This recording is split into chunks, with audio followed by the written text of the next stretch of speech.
Burning issue. దేశ రాజకీయాల్లో మరో మహా సంగ్రామానికి తెరలేచింది. 5 రాష్ట్రాలు, 5 రణరంగాలు, ఒక్కటే లక్ష్యం అధికారం. ఇది కేవలం ఎన్నికల పోరు కాదు, ప్రాంతీయ పౌరుషానికి, జాతీయ పార్టీల పంథానికి మధ్య జరుగుతున్న అసలు సిసలు కురుక్షేత్రం. బెంగాల్లో దీదీ కోట చెక్కు చెదరదా, లేక కాషాయ దళం కమలం వికసింపజేస్తుందా? ద్రవిడ గడ్డపై స్టాలిన్ వ్యూహం ఫలిస్తుందా, లేక ప్రభుత్వ వ్యతిరేక పవనాలు వీస్తాయా? దేవుడి సొంత దేశం కేరళలో చరిత్ర తిరగరాస్తారా, లేక పాత ఆనవాయితీనే గెలుస్తుందా? అటు ఈశాన్యం, ఇటు దక్షిణాది, ఎటు చూసినా ఉత్కంఠ, అడుగడుగునా సస్పెన్స్. ఢిల్లీ పీఠాన్ని సైతం షేక్ చేస్తున్న ఈ పంచతంత్ర ఎన్నికల సమరంలో ఓటరు దేవుడు ఎవరి రాత మార్చబోతున్నాడు? గెలుపు గుర్రం ఎక్కేదెవరు, మట్టి కరిచేదెవరు? ఆ పొలిటికల్ యాక్షన్ థ్రిల్లర్ విశేషాలేంటో ఇప్పుడు చూద్దాం.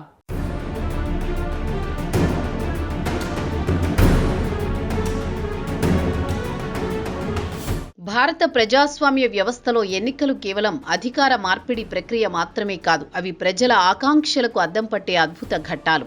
దేశ రాజకీయాల్లో మరోమారు రణభేరి మోగింది. 5 రాష్ట్రాల ఎన్నికల నగారా మోగకముందే రాజకీయ పక్షాల మాటల తూటాలు పేలుతున్నాయి. బెంగాల్, తమిళనాడు, కేరళ, అస్సాం, పుదుచ్చేరి ఈ 5 ప్రాంతాలు ఇప్పుడు భారత రాజకీయాలకు పంచతంత్రంలా మారాయి. ఓటు అనే ఆయుధంతో ప్రజలు ఇచ్చే తీర్పు రాబోయే రోజుల్లో జాతీయ రాజకీయాల గతిని మార్చే శక్తిని సంతరించుకుంది. ఇది కేవలం అసెంబ్లీ స్థానాల గెలుపోటముల లెక్క కాదు, జాతీయ పార్టీల ఆశలకు, ప్రాంతీయ పార్టీల అస్తిత్వానికి మధ్య జరుగుతున్న మహా సంగ్రామం. ప్రజలే ప్రభువులు అన్న నానుణ్ణి నిజం చేస్తూ ఈ రాష్ట్రాల ఓటర్లు ఎటువైపు మొగ్గు చూపుతారో అన్న ఉత్కంఠ ఇప్పుడు ఢిల్లీ పీఠాన్ని కుదిపేస్తోంది.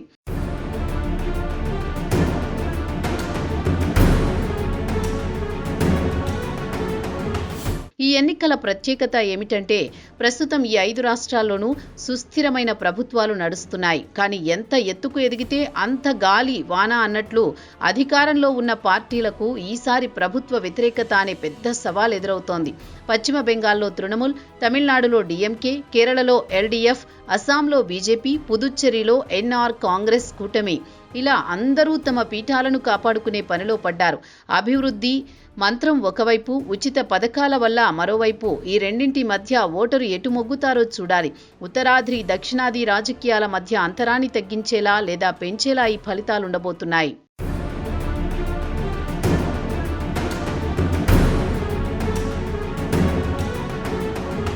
యావత్ దేశం చూపు ఇప్పుడు పశ్చిమ బెంగాల్ వైపే ఉంది. అక్కడ జరుగుతున్నది ఎన్నికల పోరాటం మాత్రమే కాదు, అది ఒక ఆత్మ గౌరవ పోరాటం. కత్తి మీద సాములాంటి పరిస్థితిని మమతా బెనర్జీ ఎదుర్కొంటున్నారు. దశాబ్దాల కమ్యూనిస్టుల పాలనను అంతమొందించి వరుసగా 3 సార్లు విజయం సాధించి 15 ఏళ్లుగా బెంగాల్ను ఏలుతున్న దీదీ మమతా బెనర్జీకి ఈసారి ఎన్నికలు అత్యంత క్లిష్టంగా మారాయి. గత ఎన్నికల్లో బీజేపీ గట్టి పోటీ ఇచ్చినప్పటికీ మమత తన పట్టు నిలుపుకున్నారు. కానీ ఈసారి దీర్ఘకాలిక పాలన తాలూకా అలసట, అవినీతి ఆరోపణలు ఆమెకు సవాలుగా మారాయి. బీజేపీ ఈసారి ఎలాగైనా బెంగాల్లో కాషాయ జెండా ఎగురవేయాలని పట్టుదలగా ఉంది. అయితే బెంగాల్ టైగర్గా పిలువబడే మమత తన కోటను కాపాడుకునేందుకు సర్వశక్తులు ఒడ్డుతున్నారు. మరోవైపు అమిత్ షా, నడ్డా వంటి బీజేపీ అగ్రనేతలు బెంగాల్ను ప్రతిష్టాత్మకంగా తీసుకున్నారు. హిందూ నినాదాలు, బెంగాలీ అస్తిత్వవాదాల మధ్య జరుగుతున్న ఈ ఘర్షణలో హింస, ఉద్వేగాలు తారాస్థాయికి చేరాయి. అధికారం కోసం ఇక్కడ జరుగుతున్న పోరు ఒక రాజకీయ చదరంగాన్ని తలపిస్తోంది.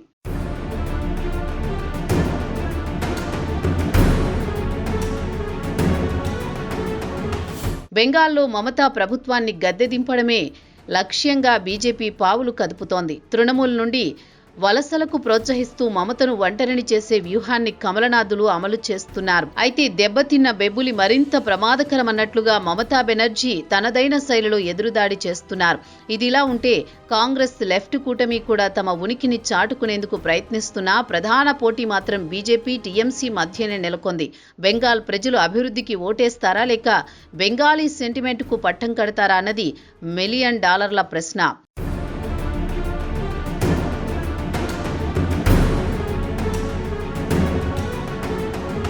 దక్షిణాదిన తమిళనాడు ఎన్నికలు ఎప్పుడూ ఒక ప్రత్యేకమైన ఉత్కంఠను రేకెత్తిస్తాయి. జయలలిత, కరుణానిధి వంటి దిగ్గజ నేతలు లేని లోటు స్పష్టంగా కనిపిస్తున్నా ద్రవిడ రాజకీయాల వేడి మాత్రం తగ్గలేదు. ప్రస్తుతం అధికారంలో ఉన్న స్టాలిన్ నేతృత్వంలోని డిఎంకే ప్రభుత్వం తమ సంక్షేమ పథకాలే తమకు శ్రీరామరక్ష అని భావిస్తూ అధికారాన్ని మరోసారి నిలబెట్టుకోవాలని చూస్తోంది. మరోవైపు ప్రతిపక్షంలో ఉన్న అన్నా డిఎంకే ప్రభుత్వ వైఫల్యాలను ఎండగడుతూ పూర్వ వైభవం కోసం గట్టిగానే పోరాడుతోంది. అధికారం ఎవరి సొత్తు కాదన్నట్లుగా ఈసారి తమిళ ఓటరు తీర్పు అధికార పక్షానికి అనుకూలంగా ఉంటుందా లేక ప్రభుత్వ వ్యతిరేకత ప్రతిపక్షానికి పట్టం కడుతుందా అన్నది ఆసక్తికరం.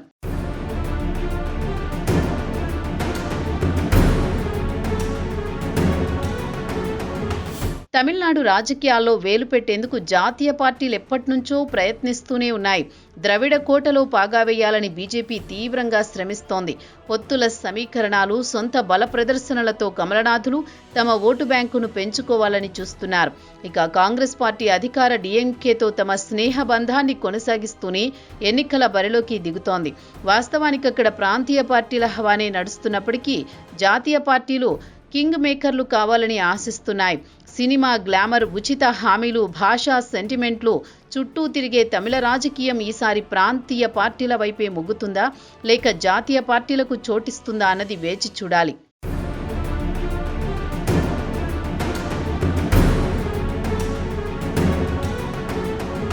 కేరళ రాజకీయ చరిత్రలో పినరయి విజయన్ ఇప్పటికే ఒక రికార్డు సృష్టించారు. సాధారణంగా ప్రతి 5 ఏళ్లకు ప్రభుత్వం మారే సంప్రదాయాన్ని 2021లో బద్దలు కొట్టి వరుసగా రెండోసారి అధికారంలోకి వచ్చారు. ఇప్పుడు ఆయన కన్ను హ్యాట్రిక్ విజయంపై పడింది. దశాబ్ద కాలంగా అధికారంలో ఉండడం వల్ల సహజంగా వచ్చే వ్యతిరేకతను అధిగమించడం ఎల్డీఎఫ్కు కత్తి మీద సాము లాంటిదే. చేతులు కాలేక ఆకులు పట్టుకున్నట్లు కాకుండా కాంగ్రెస్ నేతృత్వంలోని యూడీఎఫ్ ఈసారి ఎలాగైనా అధికారాన్ని చేజిక్కించుకోవాలని కసిగా పోరాడుతోంది.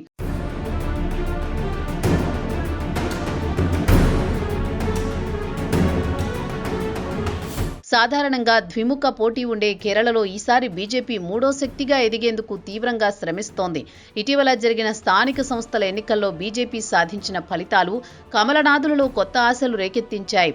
మెట్రో మ్యాన్ ఈ శ్రీధరన్ వంటి ప్రముఖులను పార్టీలో చేర్చుకోవడం ద్వారా విద్యావంతులను, తటస్థ ఓటర్లను ఆకర్షించేందుకు బీజేపీ మాస్టర్ ప్లాన్ వేసింది.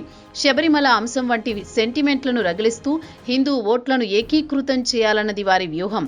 ఒకవేళ బీజేపీ కొన్ని సీట్లు గెలుచుకోగలిగితే అది కేరళ రాజకీయ ముఖ చిత్రాన్ని శాశ్వతంగా మార్చేసే పరిణామం అవుతుంది. కమ్యూనిస్టుల కోటలో కాషాయ జెండా ఎగరడం అంత తేలిక కాదు, కానీ ప్రయత్నం మాత్రం గట్టిగానే ఉంది.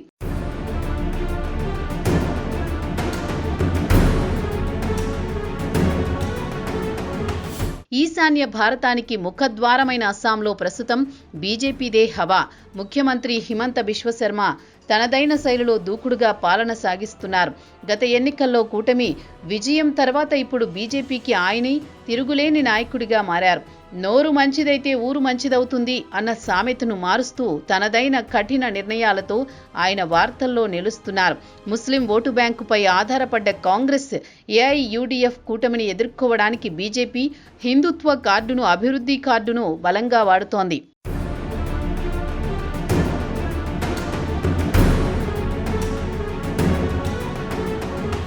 కేంద్ర పాలిత ప్రాంతమైన పుదుచ్చేరిలో ప్రస్తుతం ఎన్ఆర్ కాంగ్రెస్ బీజేపీ కూటమి అధికారంలో ఉంది. ముఖ్యమంత్రి రంగస్వామి పాలనపై ప్రజల్లో మిశ్రమ స్పందన ఉంది. డిఎంకే కాంగ్రెస్ కూటమి ఇక్కడ ప్రతిపక్షంలో బలంగా ఉంది. తమిళనాడు రాజకీయ ప్రభావం పుదుచ్చేరిపై ఖచ్చితంగా ఉంటుంది. గతంలో కాంగ్రెస్ కంచుకోటగా ఉన్న పుదుచ్చేరిని మళ్లీ హస్తగతం చేసుకోవాలని ఆ పార్టీ ప్రయత్నిస్తోంది.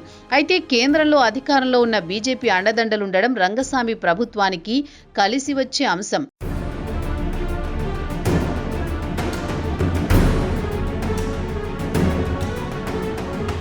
ఈ 5 రాష్ట్రాల ఎన్నికలు ప్రాంతీయ పార్టీలకు జీవన్మరణ సమస్యగా మారాయి. జాతీయ పార్టీల ధనబలం, మీడియా బలం ముందు ప్రాంతీయ పార్టీలు తమ సెంటిమెంటు బలంతో పోరాడుతున్నాయి. పశ్చిమ బెంగాల్లో టీఎంసీ, తమిళనాడులో డిఎంకే, అన్నా డిఎంకే పార్టీలు తమ ఉనికిని కాపాడుకోవాల్సి ఉంది. ఢిల్లీ పెత్తనాన్ని వ్యతిరేకిస్తూ మా మట్టి మా మనిషి అనే నినాదాన్ని ప్రజల్లోకి బలంగా తీసుకువెళుతున్నాయి. భారతదేశ సమాఖ్య స్ఫూర్తికి ఈ ప్రాంతీయ పార్టీలే పట్టుకొమ్మలు. ఒకవేళ ఈ ఎన్నికల్లో ప్రాంతీయ పార్టీలు దెబ్బతింటే దేశంలో ఏకపక్ష రాజకీయాలకు ద్వారాలు తెరిచినట్లవుతుంది. అందుకే ప్రాంతీయ అస్తిత్వాన్ని కాపాడుకోవడం ఆయా పార్టీల అధినేతలకిప్పుడు అతిపెద్ద సవాలు.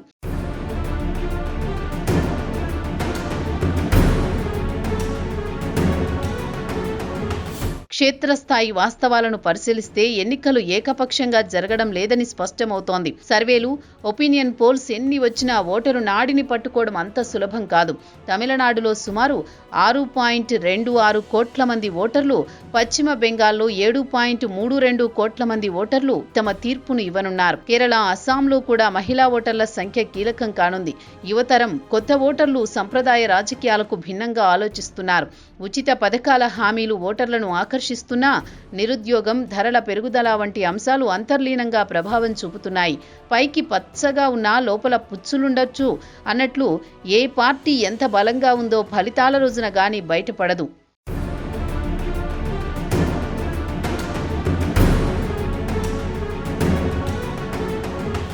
మొత్తానికి పంచతంత్ర ఎన్నికల సమరం భారత రాజకీయాల్లో ఒక కీలక మలుపు. ఒకవైపు కేంద్రంలో హ్యాట్రిక్ కొట్టి ఉత్సాహంగా ఉన్న బీజేపీకి రాష్ట్రాల ఫలితాలు బూస్ట్ ఇస్తాయా, లేక ప్రాంతీయ పార్టీలు కాంగ్రెస్ కూటమి కలిసి కమలానికి కళ్ళెం వేస్తాయా అన్నది వేచి చూడాలి. ప్రచారాలు, వ్యూహాలు, పొత్తులు ఎన్ని ఉన్నా అంతిమంగా ప్రజా తీర్పే శిరోధార్యం. వచ్చే 5 ఏళ్లు తమ భవిష్యత్తును ఎవరు నిర్దేశించాలనేది ప్రజలే నిర్ణయిస్తారు. ఈ ఎన్నికల ఫలితాలు దేశ రాజకీయ గతిని మార్చే దిశగా ఉంటాయనడంలో ఎలాంటి సందేహం లేదు.